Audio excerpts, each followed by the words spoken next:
The faint glow of a lantern hanging outside the barn was the only light guiding Anna. Her boots stomped heavily over the damp mud, leaving distorted imprints behind, reflecting the turmoil within her. The air was so cold that every breath she took turned into a wisp of white mist, but she paid it no mind. She had to get to the barn right now. The heavy wooden door of the barn creaked open, the prolonged sound echoing like a groan of protest against her intrusion. Anna stopped for a moment, holding her breath. In the dim lantern light, she spotted Stellan, the pitch-black horse, standing motionless in the center of the barn, but something was off. Stellan didn't move toward her as he usually did, nor did he let out his familiar welcoming neigh. Instead, his deep, dark eyes seemed fixed on a shadowy corner of the barn, as though something was lurking there. Anna swallowed hard, a wave of unease rising in her throat. "Stellan," she whispered, her voice hoarse with tension, but the horse didn't react. Standing still, his gaze unwavering from the darkness, Anna took slow, cautious steps toward him, her trembling hand reaching out to touch his mane. She could feel the tension in his body, his muscles taut as though ready to bolt. His eyes stayed locked on that dark corner. She followed his gaze, peering into the shadows. A faint rustling sound broke the silence. At first, it was soft, like the whisper of wind slipping through a crack, but then it grew louder, like something moving across the floor. Anna instinctively took a step back, a chill shooting down her spine. "Is someone there?" Her voice broke the stillness, small and shaky. Swallowed up by the vast barn, there was no answer. Then, suddenly, from the darkness, a hand shot out, gripping the wooden beam of the barn. Anna screamed, stumbling backward, nearly losing her balance. A figure emerged, their face half hidden in the faint light. It was Evelyn, but gone was her usual composed demeanor. Her eyes were wide with panic, and her lips trembled as though she was trying to speak but couldn't find the words. "Evelyn, what are you doing here at this hour?"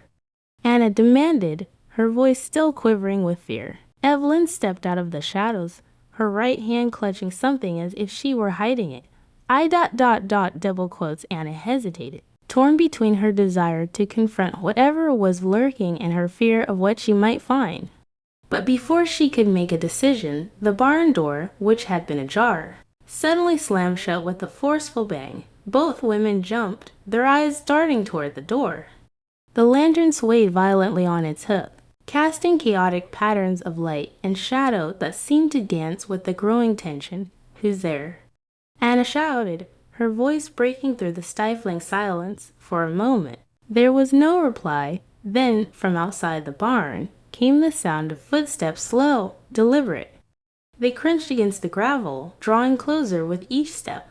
Evelyn stepped in front of Anna, her posture rigid and defensive. "Stay back," she said firmly, her voice taking on a tone of authority that Anna had never heard before. "I'll handle this." "No," Anna replied, shaking her head. "I can't just stand here." "Stellan." "Anna, listen to me," Evelyn interrupted, her eyes locking onto Anna's with an intensity that silenced her protests. "If it's who I think it is, you don't want to get involved." Anna blinked. "Stand. Who do you think it is?" "Evelyn." "What are you talking about? Do you know who's out there?"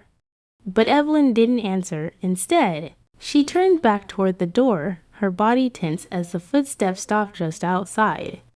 Whoever was there was now standing in silence just beyond the thin wooden barrier. Anna and Evelyn stood frozen in place, their hearts pounding so loudly it seemed to reverberate through the barn. Outside, the sound had stopped, but the air was thick with tension, almost suffocating. Anna could feel her hands trembling, even as she tried to steady herself. Evelyn's gaze was sharp, her eyes holding a strange mix of fear and something Anna couldn't quite place, almost as if she were hiding something Anna wasn't meant to know. "We have to go outside," Evelyn said in a low but resolute voice. "If someone's out there, we need to know what they're doing." Anna shook her head, her breath coming fast and shallow.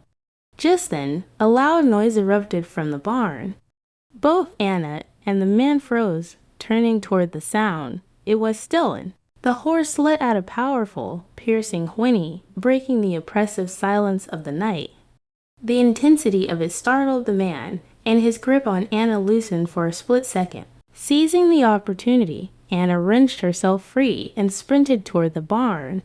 When she reached the door, Stellan was thrashing inside, slamming his powerful body against the wooden walls. As though trying to break free, his eyes burned with a fiery determination, his movements wild and frenzied, as if he was trying to protect her. Anna quickly shut the barn door behind her, leaning against it as she tried to catch her breath. She glanced back, but the man was gone, vanished into the night as if he had never been there. Anna collapsed onto the ground, her chest heaving as adrenaline coursed through her veins. "Evelyn," she whispered, tears streaming down her face. "Where are you?" Her voice cracked under the weight of her despair. But there was no answer, no sign of Evelyn anywhere. For a moment, she stayed there. The faint glow of the lantern, hanging outside the barn, did little to illuminate the storm of questions swirling in Anna's mind. Her breath came in short, shallow gasps, and her heart pounded as if it were trying to break free from her chest. She leaned against the barn door, struggling to regain her composure, but the image of the mysterious man lingered vividly in her mind, as if he were still standing right behind her. Inside the barn, Stellan had yet to calm down, his panic neigh echoing in the dark. His black eyes glistened with fear, and his hooves struck the ground with restless force. His muscles taut, as if he were trying to warn her of a danger she couldn't yet see. "Evelyn," Anna whispered, the woman's name, her voice trembling, but only silence responded. She slid down to the ground, hugging her knees, trying to convince herself that Evelyn was fine, that the man was just a harmless drifter. But deep down, she knew that wasn't true. Something was happening here. Something she couldn't fully grasp, but could feel as keenly as the icy breath of the wind around her. Another sound broke through her thoughts, jerking her back to reality. This time it came from the direction of the house, where a faint glow still spilled from the living room window. She turned her head sharply, her eyes widening with fear. Lucas. The thought of her husband jolted her into action. He might still be there. He might be able to help her find Evelyn or, at the very least, confront the man from the shadows. Despite the widening rift between them, Anna had no other choice. She ran toward the house, her boots splashing through freezing puddles of mud. Each step felt like a sharp pain in her chest, a mix of exhaustion and dread for Evelyn's safety. Anna practically burst through the front door, her heavy footsteps echoing through the unnervingly quiet home. "Lucas," she called out, her voice hoarse from fear and exertion. No reply.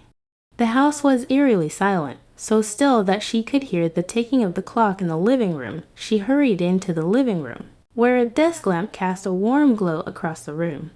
Lucas's laptop sat on the desk, its screen alive with graphs and spreadsheets. But Lucas himself was nowhere to be seen. "Lucas, where are you?" Anna called again, her voice quieter now, weaker, as if the first shout had drained all her energy. She climbed the stairs, throwing open door after door, but he was gone. Lucas wasn't home. Anna stopped on the landing, her hands gripping the banister for support. She bowed her head, trying to think clearly. Maybe Lucas had left earlier, as he often did, disappearing without a word, but something about the house felt wrong. Not just his absence, but the atmosphere itself. The oppressive stillness, the way everything seemed to quiet, like the house was holding its breath, hiding a secret. She returned to the living room, her eyes sweeping over the desk almost absent-mindedly until they caught on something. A photograph lay face down on the surface. Her chest tightened. Lucas never kept family photos on his desk, but this one seemed deliberately placed, as though someone had hidden it there. Her hand shook as she reached for it, flipping it over, and what she saw made her nearly drop it. In the photograph was Lucas, but not with her, standing beside him. Her hand resting lightly on his shoulder was Evelyn. Anna's face burned with heat, as if someone had slapped her. What is this? An old photograph or a message? Her mind raced, scrambling for an explanation. Evelyn had never mentioned any connection to Lucas, but now puzzle pieces began falling into place. Evelyn's strange silence, the cold look she occasionally cast at Lucas, and now this photo. A wave of anger surged within Anna, tempered only by the sharp, aching sting of betrayal. She gripped the photograph tightly, her knuckles turning white. She was about to storm out to confront Evelyn when a sudden noise froze her in place. The front door opened and then closed. Anna spun around, her eyes wide. Lucas walked in, his face registering surprise as he saw her standing there, clutching the photograph. He hesitated for a moment before stepping toward her, his movement slow and deliberate. "Anna." Lucas's voice broke the silence, calm but heavy with weariness. "What are you doing with that photo?" Anna's voice wavered, trembling with both rage and the heartbreak constricting her throat. "You and Evelyn, what is this? This photo, what does it mean?" She held the picture up, as if she were about to throw it at him, but Lucas stood still, watching her without answering. "Answer me." Anna's voice cracked as tears began to stream down her face. "Who is she to you? Why is she here? Why does she know everything about me? Is she ... Is she the reason you've been so distant from me?" Lucas sighed, raising a hand to his temple, as if trying to ease the weight of an unspoken truth. "Anna, you don't understand," he said, his tone filled with a weariness that only angered her more. "Evelyn and I, we have a past, but it's not what you think." "Not what I think? Then explain it to me." Anna took a step closer, her tear-filled eyes boring into his. "Explain why she's here. Why she says things to me that you never do." Lucas remained silent for a moment, then sighed again, his shoulders slumping slightly. "I hired Evelyn because I knew she could help you," he finally said, his eyes meeting hers. "I knew you were lonely, Anna. I knew I hurt you. Evelyn was the only person I thought could help you find yourself again." Anna stood there stunned. His words felt like a knife to her chest. "Help me," she repeated, her voice low and choked with emotion. "You never thought about helping me yourself." "Why her?" Lucas didn't reply, and Anna realized she would never get the answer she wanted. Without another word, she turned, clutching the photograph tightly in her hand, and stormed out of the house, leaving Lucas standing alone in the dim light. Outside, the wind howled, biting through her coat and chilling her to the bone. Anna ran toward the barn where she had left Stellan, but when she arrived, the barn door was wide open. She stopped dead in her tracks, her heart pounding in her chest. The barn was empty. Stellan was gone. Anna stood frozen before the barn door, now wide open. The cold air wrapped around her like a suffocating shroud, and the wind howled in eerie whispers. The barn was empty. Stellan, the horse she had come to believe understood her better than anyone, was gone. A wave of panic surged through her. Stellan would never break out on his own, especially not in his earlier agitated state. This wasn't an accident. Stellan. Anna's voice echoed into the vast dark expanse, but only the wind answered. She bolted out of the barn, her eyes desperately scanning the shadows for any trace of the horse.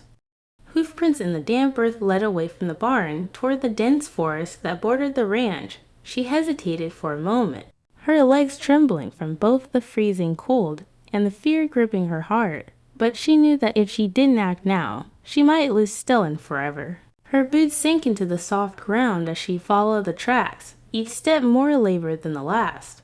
The forest loomed closer, its thick canopy swallowing the faint moonlight, leaving the path ahead cloaked in oppressive darkness.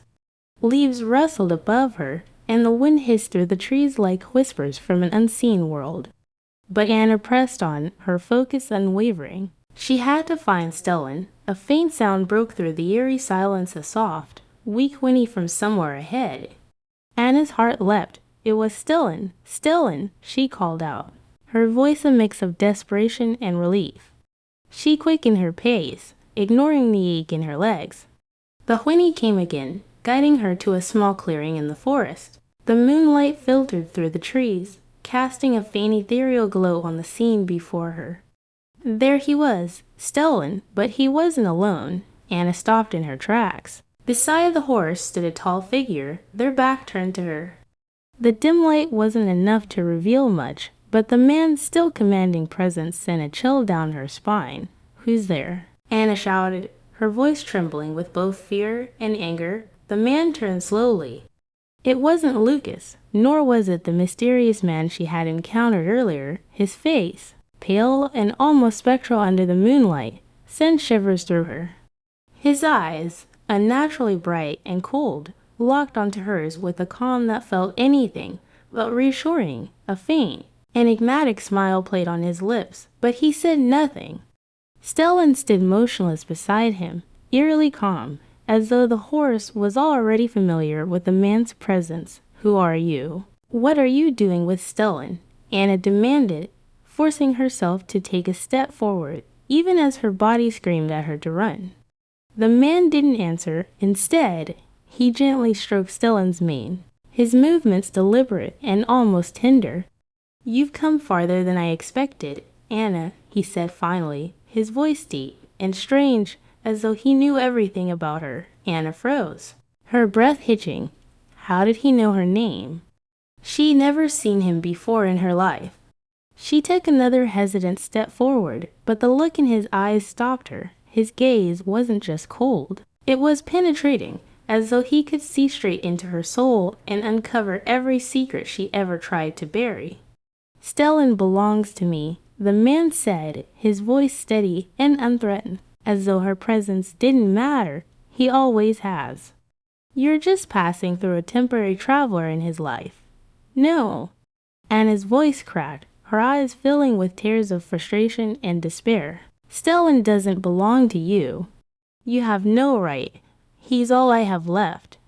Her voice broke, and the tears she'd been holding back streamed down her face uncontrollably. The man said nothing.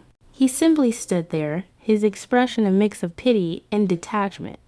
"Anna," he said softly, his tone almost sympathetic, "you don't understand, do you? This was never about you. It's about what you've forgotten, what you're running from." His words cut through her like a knife. Anna stood paralyzed, unable to respond. The man turned his attention back to Stellan, and with a gentle tug, began leading the horse toward the deeper shadows of the forest. "Wait," Anna cried, lunging forward, but her legs felt as though they were bound in place. The man glanced back at her one last time, his cryptic smile still lingering. "If you want to find Stellan," he said, "find yourself first. Otherwise, everything will slip away, and then, like a specter, he and Stellan vanished into the darkness."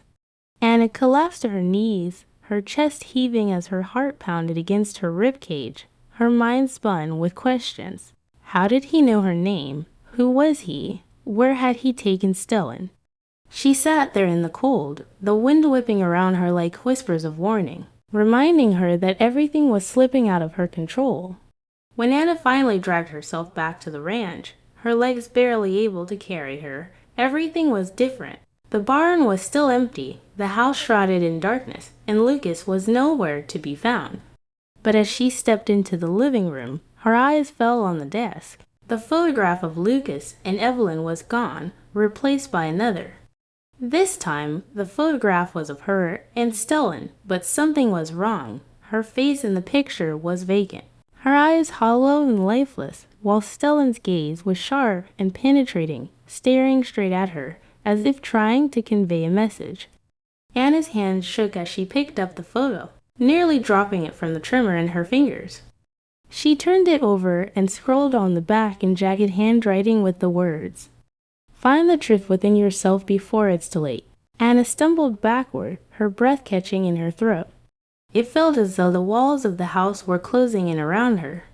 The silence wasn't just quiet, it was oppressive, suffocating. She turned sharply, her instinct screaming that someone or something was watching her. For the first time, Anna realized that the darkness surrounding her wasn't just the absence of light. It was a live entity that was consuming everything she thought she understood. The story ends here, leaving Anna haunted by unanswerable questions, and the audience captivated, wondering, who was the man? What is Stellan's true purpose? And can Anna uncover the truth, or will she be lost in the ever-deepening mystery?